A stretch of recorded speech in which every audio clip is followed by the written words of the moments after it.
বিভিন্ন শুধু ঢাকা শহর না, ঢাকা শহর সহ বাংলাদেশের সকল মানুষ, সকল জেলা উপজেলার বহু মানুষ বিদ্যুতের কষ্ট ভোগ করছেন এই মুহূর্তে।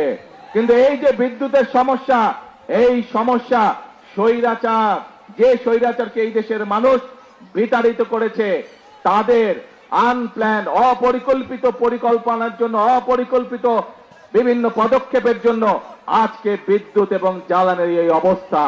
প্রিয় ভাই বোনেরা, আপনারা যেহেতু বিএনপিকে নির্বাচিত করেছেন, বিএনপি দেশের মানুষের দল, বিএনপি এদেশের স্বার্থেই কাজ করবে, বিএনপি এদেশের মানুষের স্বার্থে কাজ করবে। আজকে এখানে দাঁড়িয়ে আপনাদের সামনে আমি বলতে চাই, এই আগামী 27 তারিখে আবার জাতীয় সংসদের অধিবেশন শুরু হবে। সেই জাতীয় সংসদ অধিবেশনে আপনাদের দল, আপনাদের সরকার দেশের মানুষের সামনে জাতীয় সংসদের মধ্যে উপস্থাপন করবে কিভাবে আমরা ইনশাআল্লাহ আগামী 10 বছর এই দেশের বিদ্যুৎ সমস্যার সমাধান করব।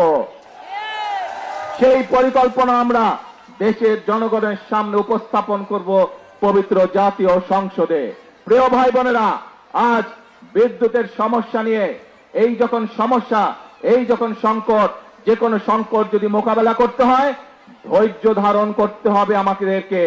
যে কোনো সংকট যদি মোকাবেলা করতে হয় ঠান্ডা মাথায় পরিকল্পনা গ্রহণ করে ধীরে ধীরে সংকটের মোকাবেলা করতে হবে।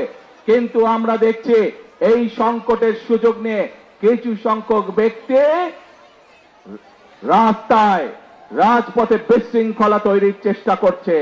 রাজপথে যদি বিশৃঙ্খলা তৈরি হয় সবচেয়ে বেশি ক্ষতিগ্রস্ত হয় সাধারণ জনগণ। তাদের ব্যবসা বাণিজ্যের ক্ষতিগ্রস্ত হয়, তাদের চাকরি বাকরি ক্ষতিগ্রস্ত হয়, তাদের জীবনযাত্রা ক্ষতিগ্রস্ত হয়, কিন্তু উপকৃত হয় সেই সকল বিশৃঙ্খলাকারী। প্রিয় ভাই বোনেরা, প্রথমেই বক্তব্যের প্রথমেই আমি আপনাদের সামনে বলেছি আমাদের লক্ষ্য হচ্ছে আগামীতে একটি ওয়েলফেয়ার স্টেট গঠন করা, একটি কল্যাণমুখী রাষ্ট্র গঠন করা, এবং সে কারণে আমরা কি কি পদক্ষেপ গ্রহণ করছি আপনাদের সামনে আমি তুলে ধরেছি। এখানে আপনারা হাজার হাজার মানুষ সমর্থন দিয়ে বলেছেন যে এই পরিকল্পনাগুলো যদি বাস্তবায়িত হয় তাহলে বাংলাদেশের মানুষ উপকৃত হবে, তাই তো নাকি?